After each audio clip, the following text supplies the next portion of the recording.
Boa noite, meus irmãos. Que o Mestre Jesus nos conceda sua paz, que Ele possa derramar bênçãos nesse instante a cada um de nós e que Ele continue nos conduzindo nesse cultivo das bem-aventuranças no solo do nosso coração. Vamos então pedir que a espiritualidade benfeitora presente nesse momento possa nos auxiliar a receber as vibrações de amor que acabam de chegar dos nossos irmãos que já estão no plano espiritual. Essa energia cheia de amor e carinho daqueles que já partiram, que estão conosco agora, nesse instante da prece, lembrando que o amor é infinito e que o amor é a mais pura expressão do Pai. Amado Mestre Jesus, bondosos amigos espirituais, irmãos queridos que estão conosco nesse momento, agradecemos mais uma vez pela oportunidade de estar aqui na existência, abraçando o aprendizado de que fomos levados a trabalhar. Estamos nessa existência com muita alegria para desenvolver a paz no coração, o amor em espírito e todas as verdades que estão contidas no Evangelho de Jesus. Mestre querido, que nesse instante possamos sentir o derramar das bênçãos sobre todos nós, dando-nos força e coragem para seguir adiante. E a esses irmãos nossos que já participam do plano espiritual, recebam todo o nosso amor, todo o nosso carinho, recebam o nosso agradecimento, o nosso respeito, por um dia nós termos partilhado a nossa história. Que agora, Senhor, nós possamos compreender um pouco todo esse processo do partir, que ele seja mais brando, que ele seja manso, que ele seja sempre a luz que um dia tu deixaste através dos seus ensinamentos, que nós possamos compreender, que o nosso falar possa estar revestido da mais doce lembrança, do mais doce convívio, que assim seja. Assim, meus irmãos, nós vamos hoje falar de um destino a que todos nós estamos destinados, né? Que é a morte. Para falar da morte, nós pensamos em 3 questionamentos que vão ajudar no nosso estudo. O primeiro deles é: como nós espíritas lidamos com a morte, mesmo sabendo que nossa vida continua? Como lidar com esse processo de morrer? Como podemos, então, entender a doutrina espírita e como ela dá sentido à morte?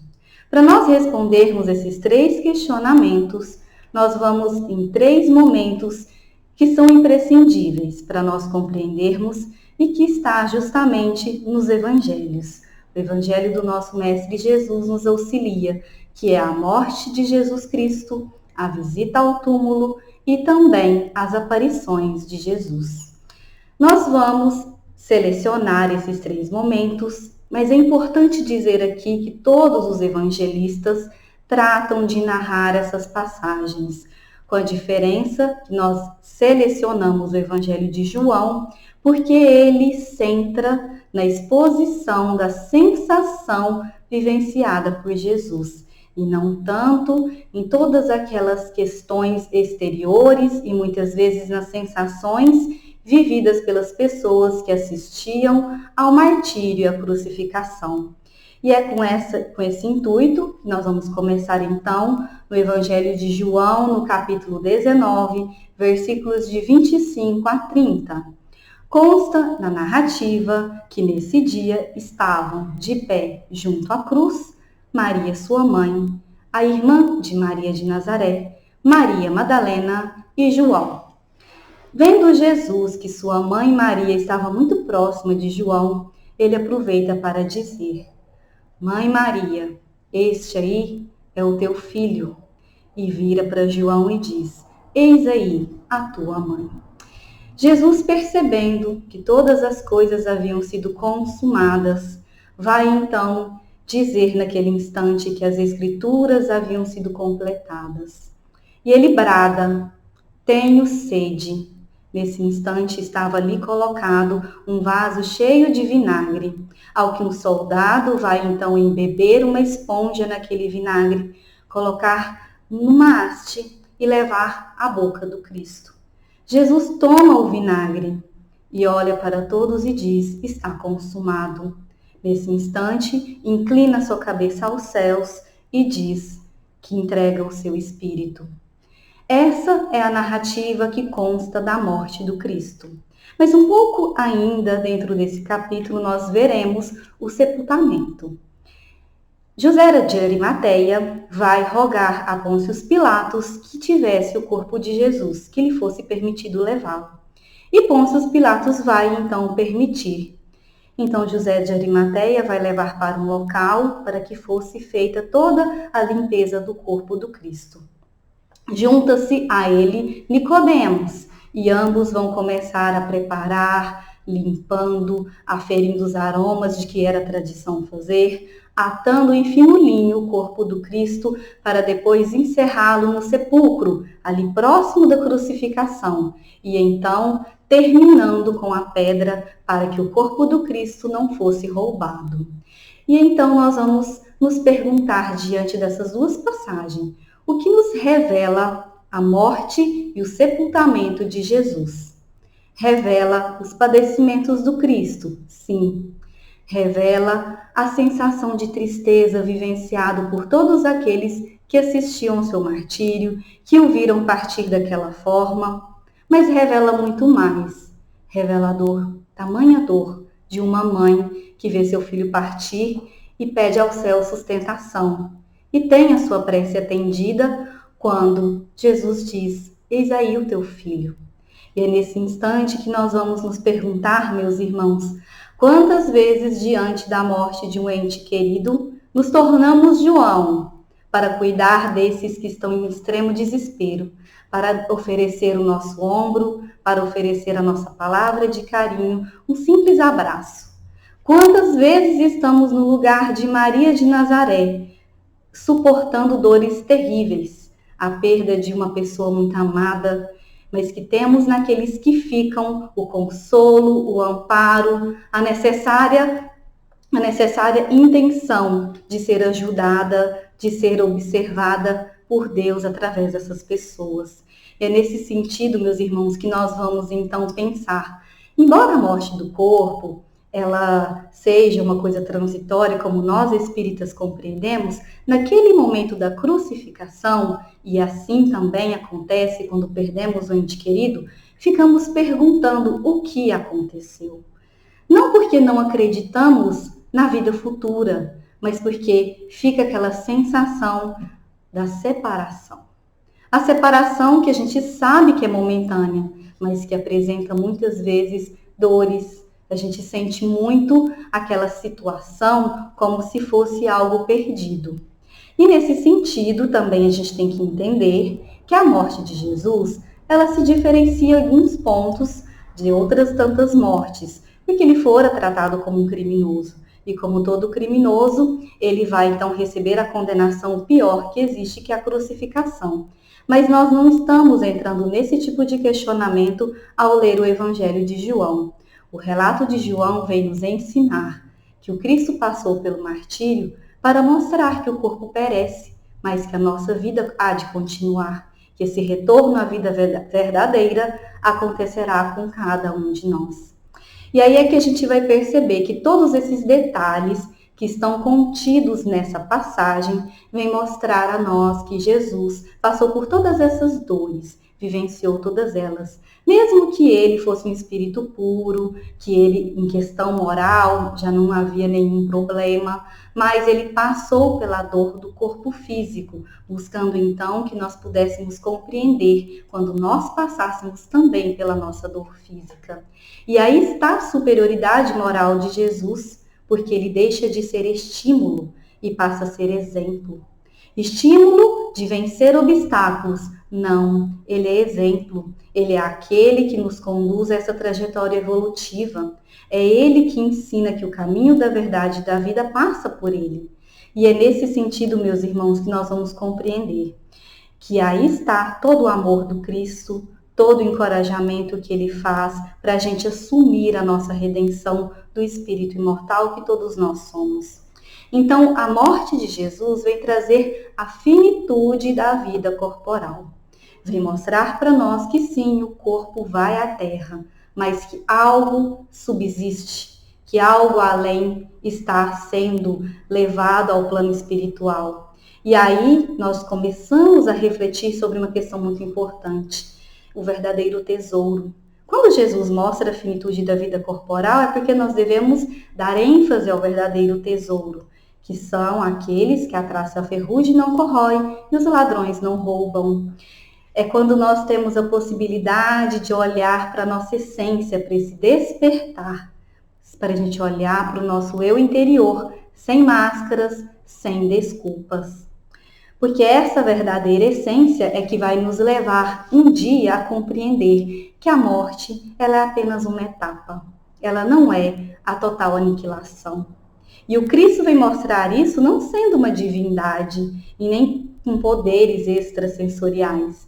Ele vem passar pela morte física para nos ensinar que o aperfeiçoamento da obra divina se dá através da realização de cada um de nós. Todos nós somos responsáveis pela criação. Nos evangelhos, nós vamos encontrar, então, uma simbologia em torno da morte do Cristo. Isso é muito comum, todos eles vão trabalhar nesse sentido. E o que é importante a gente considerar aqui, meus irmãos, é que, então, Jesus ele deve ser visto como mais do que um símbolo. Jesus deve ser visto como exemplo, como guia da humanidade. Lembremos, por exemplo, da questão de 625, qual foi o tipo mais perfeito que Deus ofereceu ao homem, cuja resposta é ver de Jesus. Observar Jesus, tomar o referencial Jesus para todas as nossas ações, assumir a atitude de evangelizar a nossa vida, de evangelizar as emoções, os pensamentos, as nossas intenções. Porque se hoje nós estamos na presente vida, vivendo adversidades ou não, é porque nós necessitamos disso. O aprendizado passa por isso e é nesse sentido que nós iremos à perfeição. Então a morte não é algo definitivo, meus irmãos, é uma questão, é uma etapa. Ela é transitoriedade. E aí a gente vai entender. Quando a gente está na escola, o que a gente aprende? Que na natureza nada se perde, tudo se transforma. Quer dizer, a matéria se decompõe, mas ela não desaparece, ela se transforma. Estamos apenas considerando aqui a questão física do corpo. E só pela questão física nós vemos que a morte é transformação. Então ela não está como algo que vai desaparecer de vez. Então nós vamos, por exemplo, ao dicionário. O que seria então a morte? Ali a gente vai encontrar o cessar das atividades biológicas necessárias para a manutenção da vida. Esse é o primeiro sentido que aparece. O que é importante observar, meus irmãos, é que, embora esteja dizendo que é o cessar dessas atividades, mas um conjunto de sistemas daquilo que a gente fala que são as funções vitais. Porque desde que nós nascemos, células estão morrendo para que outras que estão nascendo substituam aquelas na sua função. Então, para vocês entenderem que é um processo a morte. E assim também nós vamos lembrar do Livro dos Espíritos, nas questões de 68 a 70, quando Kardec vai falar sobre vida e morte, sobre o processo do morrer. Ali, o que ele está considerando? Isso que nós já trabalhamos, que a morte do corpo se dá pela exaustão dos órgãos.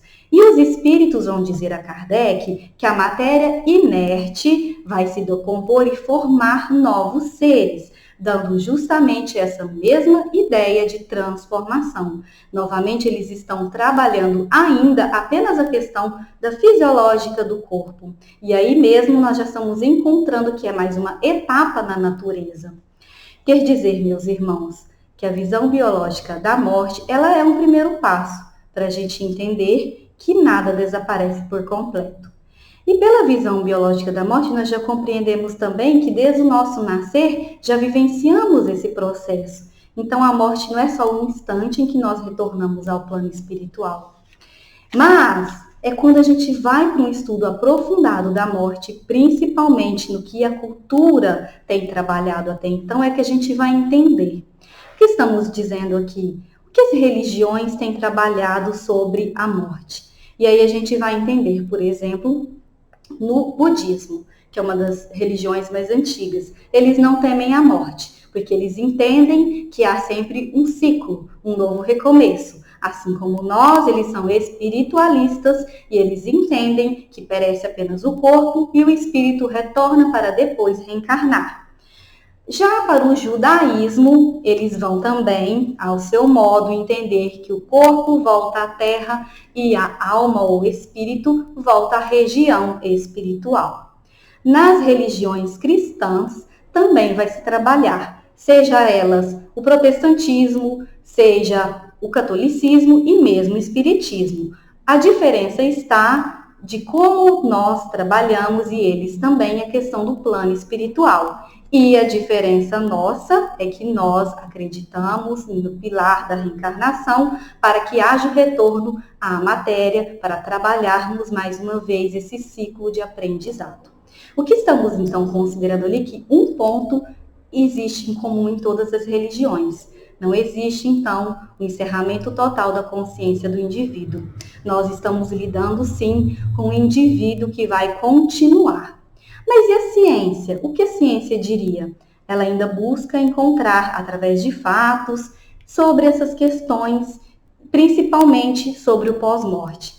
Aqueles estudos que já existem sobre as experiências de quase-morte já estão encontrando alguns questionamentos que as atividades cerebrais não se encerram ali uma alma, que a alma está além dessa atividade. E aí, então, ela seria transcendente ao corpo.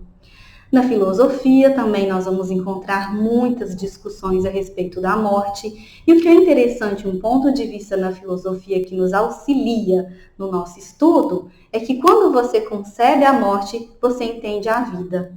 O que eles querem dizer com isso? Que diante da morte, você vê isso que o Cristo nos convida, esse despertar, para a gente poder amar mais o dia de hoje, para a gente poder deixar a boa memória para aqueles que vêm depois de nós. Porque é assim que nós estaremos na história da humanidade. E o que é interessante e bonito de se ver é que nós não passamos por aqui, nem mesmo para a filosofia, sem que deixemos alguma coisa de importante, algo para as outras pessoas aprenderem conosco. E aí sim, meus irmãos, é que a gente chega a esse segundo momento do nosso estudo, que é a visita ao túmulo. Também está no Evangelho de João, no capítulo 20, versículos de 1 a 18. Naquele dia, Maria Madalena vai então ao túmulo e aí ela encontra a pedra removida. Chegando na entrada do sepulcro, ela olha e vê 2 anjos. Ela estava bastante emocionada, chorando bastante. E eles vão perguntar: a quem buscas, mulher? E ela diz: meu mestre, levaram meu mestre. E depois, quando ela termina de dizer essa frase, quando ela se volta para trás, o Cristo está de pé diante dela, mas ela não reconhece de imediato. E ele diz a Maria: a quem buscas? Por que choras? E aí ela vai então, nesse instante, dizer: levar o meu Senhor, chorando bastante. Até que Jesus volta a dizer: Maria. E ela olha e reconhece Jesus. E ela feliz diz: mestre. E nesse instante ela vai sair anunciando aos demais discípulos que Jesus estava vivo e que ele havia lhe dito muitas coisas. E então aqui nessa passagem também, assim como a morte de Jesus, nós vamos evidenciar uma série de simbologias. Por que nós estamos dizendo isso? Porque nós sabemos que Jesus morrera na véspera de uma grande celebração judaica, que era a Páscoa. A Páscoa ela já está envolta em ritos e símbolos e já significava renascimento, já significava libertação do povo hebreu do Egito Antigo.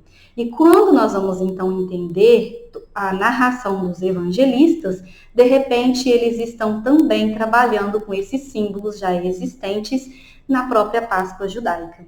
Mas por que nós estamos considerando essas questões? Porque nós precisamos entender que o que essa passagem sobre visita ao túmulo quer dizer, e que o Kardec vai nos trazer, é que a visão do Cristo ali, que ela o vê, foi do seu perispírito e não de um corpo. E é aí que a gente vai entender todas essas questões quando nós vamos no livro A Gênese, no capítulo 15, em que ele vai falar dos milagres do Evangelho. Ali nós vamos encontrar toda a explicação para todas essas situações vivenciadas por Jesus. Uma delas, inclusive, que é esse momento da visita, em que se considera que o corpo desapareceu, o próprio Kardec vai dizer que existem alguns conhecimentos que nós ainda não temos entendimento e que, de repente, isso é uma questão para ser trabalhada, um questionamento lógico, uma fé raciocinada, mas que o mais importante nessa passagem da visita ao túmulo é conceber a morte física do Cristo, o sepultamento do Cristo como todos os outros corpos comuns, para que então ele resplandecesse em espírito, conforme ele havia deixado o princípio básico da vida futura, porque ele não iria derrogar nada de nenhum ensinamento e nenhuma lei divina. E é nesse sentido que nós precisamos compreender todas essas passagens, aplicar nelas essa fé raciocinada. Então, essa mudança que se dá do plano material para o plano espiritual é evidenciado aqui nessa passagem da visita ao túmulo. Então, ela vai encontrar ali o perispírito e pode ser muito bem explicado pelas leis fluídicas e também pelas propriedades que nós estudamos do perispírito. Então, aquilo que acontece a Jesus acontecerá a cada um de nós. E a alegria de Maria ao ver o Cristo é justamente comprovar que a vida continua, que o corpo pereceu, mas a nossa essência, a nossa individualidade vai buscar no além mais um ciclo de aprendizado. Então, uma das dúvidas que existe a respeito da morte é a sensação que a gente experimenta no corpo. Sobre isso, Allan Kardec novamente vem iluminar a questão, nas questões de 154 a 162 do Livro dos Espíritos. Por exemplo, na questão de 154, ele pergunta à espiritualidade se esse momento da separação da alma e do corpo seria doloroso. E eles vão responder que não, que a alma nada sente. Muito pelo contrário, as privações e provações do corpo serão sentidas durante a vida, durante a existência. Então, por aqui nós percebemos, meus irmãos, que a nossa vida, agora, nesse instante, padece muito mais de sofrimentos do que no instante da morte. E também, na questão de 155, a linha A, nós vamos ver Kardec também perguntar se essa separação seria instantânea. E a resposta que ele vai obter, que a morte do corpo pode até acontecer de forma instantânea, mas que é diferente do que acontece em relação à alma. Eles vão dizer que a alma, ela se separa gradualmente, não é como um pássaro que fosse libertado de súbito. E eles vão dizer que o desprendimento da alma vai acontecer gradualmente. Por que eles dizem isso? Porque aí o Kardec vai dizer, depende muito, inclusive, da condição moral, da nossa elevação.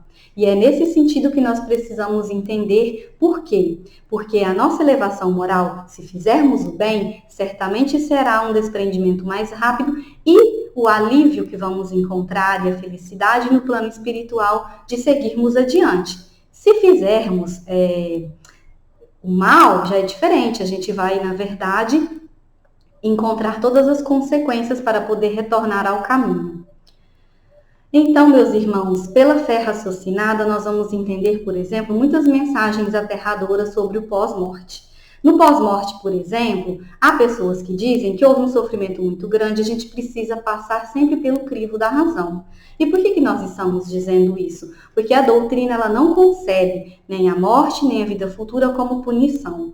Não existe para a doutrina espírita as penas eternas. Na verdade, as penas, elas, quando nós vamos considerar, são apenas aprendizados. É uma metodologia educativa de que Deus se utiliza para nós entendermos. Somos nós que escolhemos as provas e não necessariamente que existe um castigo depois da morte. Tudo está explicado pelas leis divinas. E aí que nós entendemos quando Jesus diz que a gente não vai ver o reino do céu se não nascer de novo. Precisamos de várias vidas, de várias existências na matéria para poder colocar em prática todo o aprendizado para evoluirmos em espírito.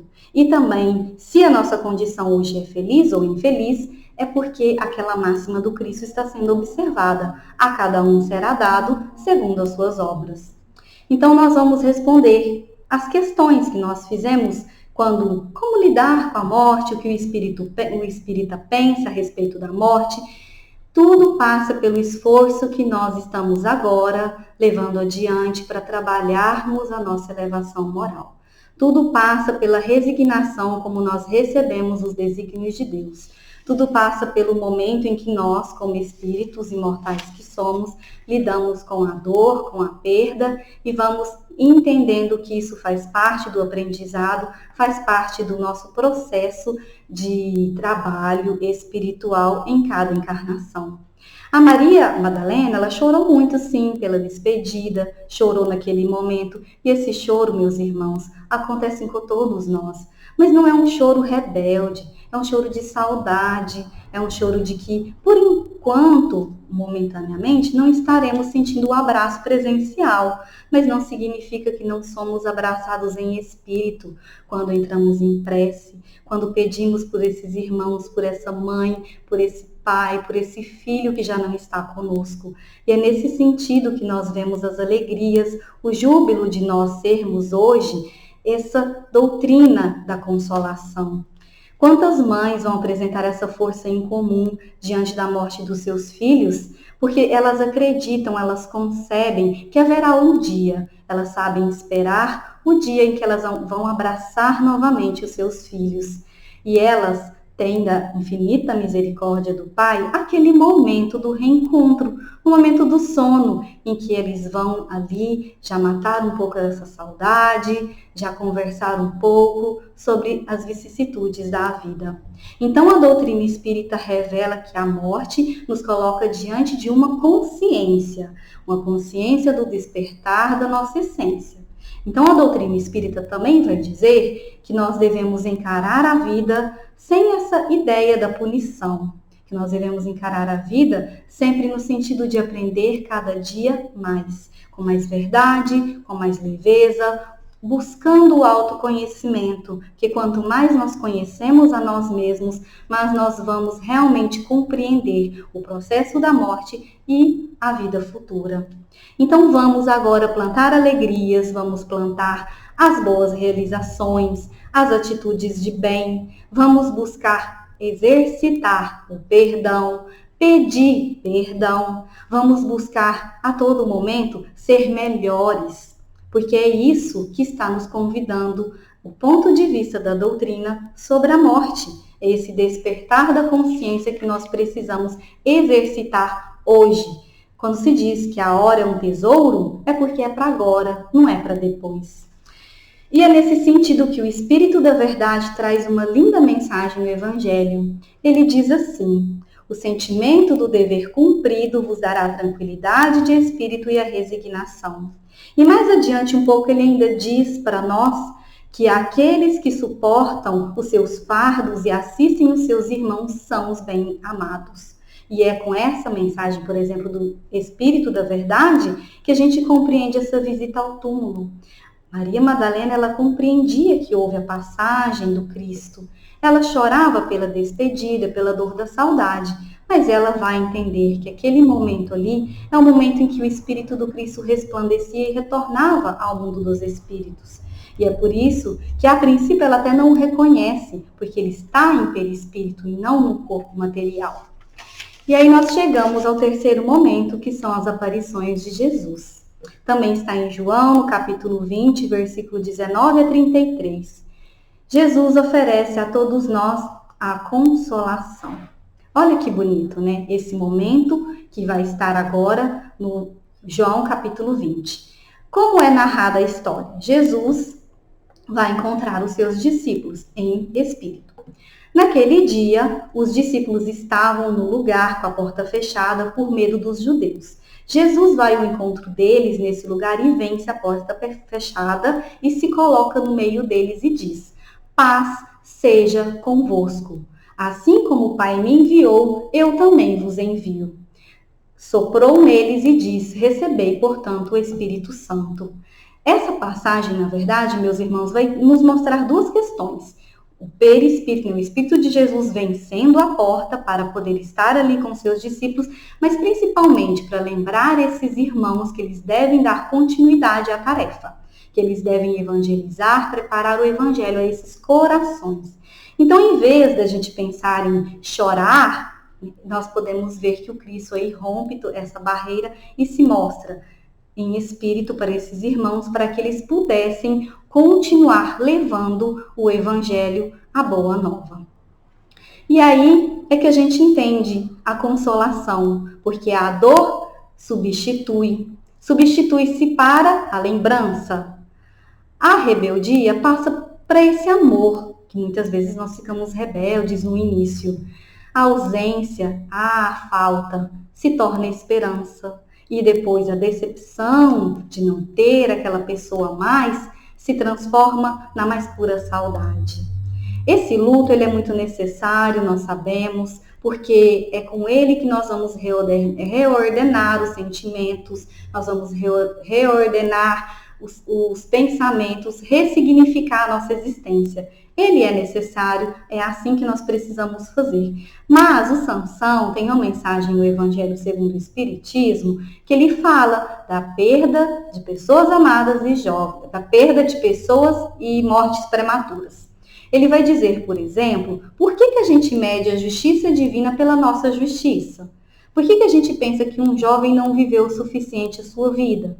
E aí ele vai justamente trazer, para tudo há uma razão.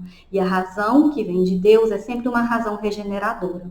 E aí ele vai trazer uma passagem lindíssima para as mães, que ele diz assim: Mãe, sabeis que os vossos filhos estão perto de vós, seus corpos fluídicos vos envolvem, seus pensamentos vos protegem. Peçam a Deus sustentação e sentireis a consolação poderosa que faz secarem as lágrimas.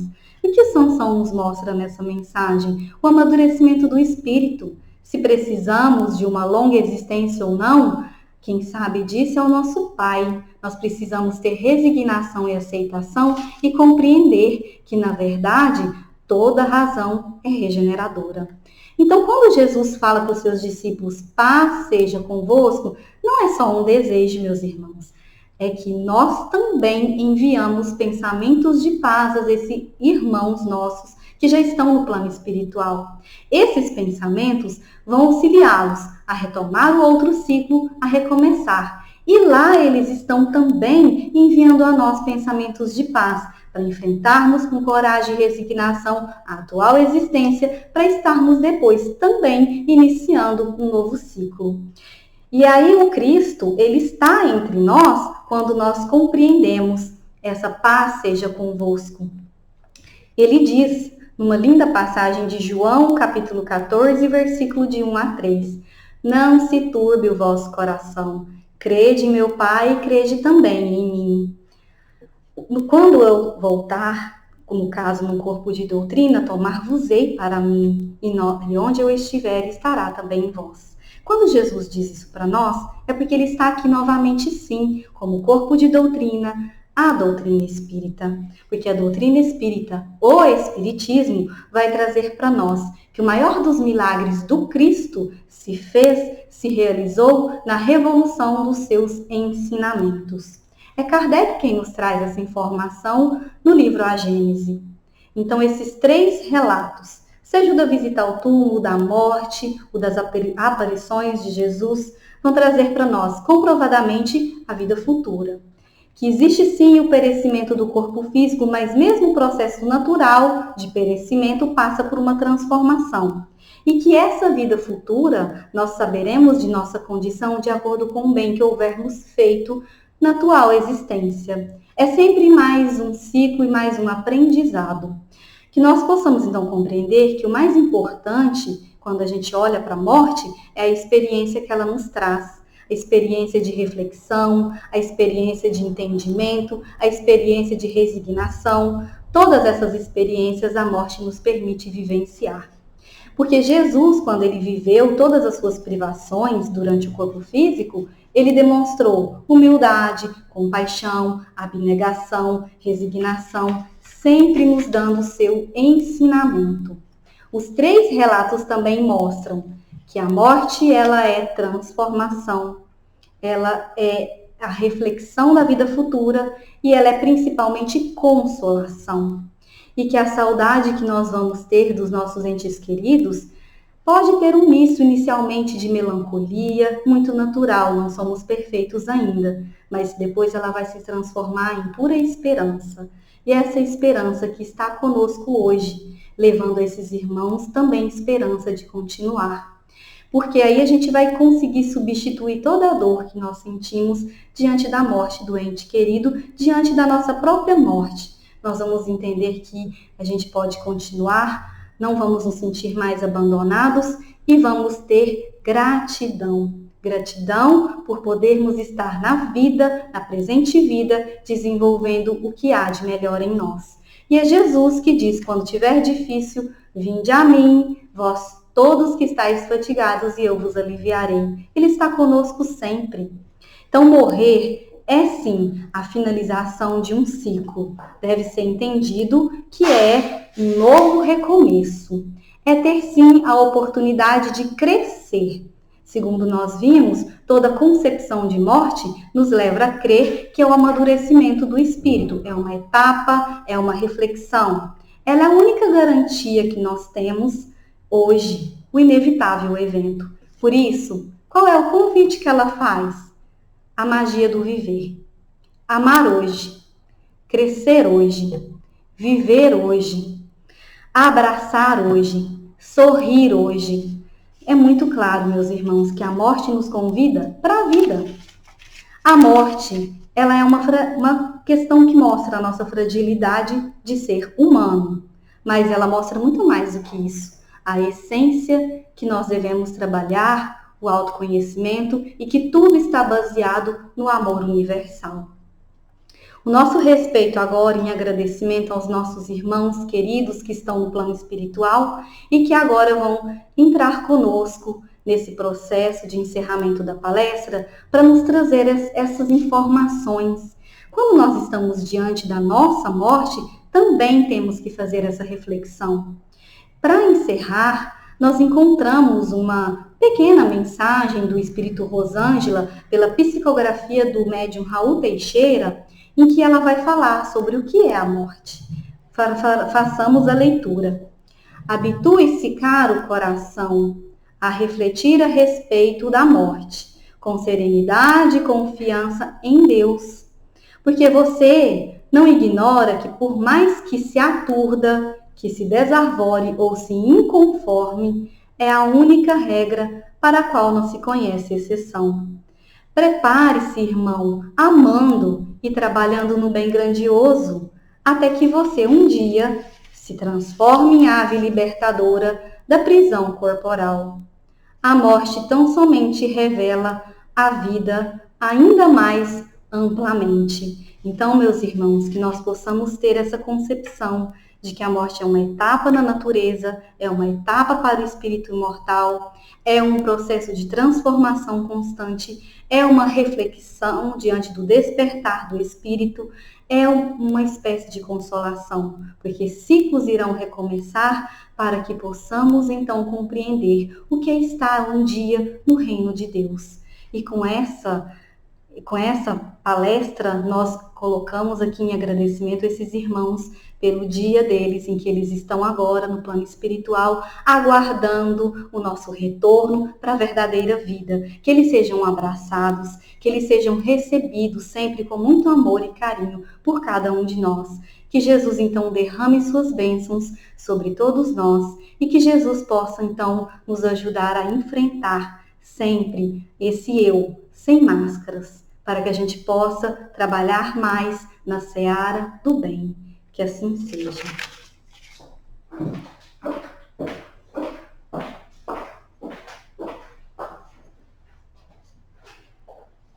Boa noite, meus irmãos. Que a paz permaneça em nossos corações. Ana Cristina, que Jesus a abençoe. Nós agradecemos imensamente pelas palavras, pelos ensinamentos. E nesta noite em especial, comemoração do Dia dos Mortos, compreendendo todo esse estudo, vamos compreender que não existem mortos, que só existem espíritos imortais. Alguns que estão vivendo a verdadeira vida no plano espiritual e alguns de nós que estamos encarnados em planos materiais, nas várias escolas do Pai. E vamos rogar a Ti, Mestre amado, pelos corações que choram, rogando que não se desesperem, que busquem a consolação nos Teus ensinamentos. Existe uma lenda que conta que um pai muito amoroso rogou à esposa que cuidasse das filhas, e quando ele viajou, as meninas morreram, por mais que a mãe cuidasse, por mais que o médico fosse chamado. Elas não suportaram a doença e faleceram. Quando o pai retornou, o coração materno, desesperado, cheio de dor, contou a ele que quando ele estiver ausente, um viajor passara ali e deixara 2 joias, que ela se apegara demais àquelas joias, que ficavam tão lindas em seu seio. O marido, honesto, disse que as joias não pertenciam a ela, que ela deveria devolver. Mas ela então disse que era difícil devolver, porque se apegara. Ele insistiu: eu irei contigo devolver as joias. E ela então lhe disse: já devolvi, Deus passou aqui. E pegou de volta as 2 joias. Que nós possamos sempre, na dor e no sofrimento da separação, perceber que Deus, nosso Pai, é a própria providência divina que nos ensina a amar e que muitas vezes nos desesperamos simplesmente por não compreender os seus desígnios. Tenhamos fé e oremos por todos aqueles que partiram e que não estão mortos, simplesmente estão desfrutando do plano espiritual, e que nós possamos fazer desta existência uma existência rica em ensinamento, que aprendamos a amar e que a resignação sempre nos console em toda e qualquer situação. Senhor Jesus, ampare e consola os corações que sofrem e que o Pai abençoe a todos. Beijo no coração, boa semana.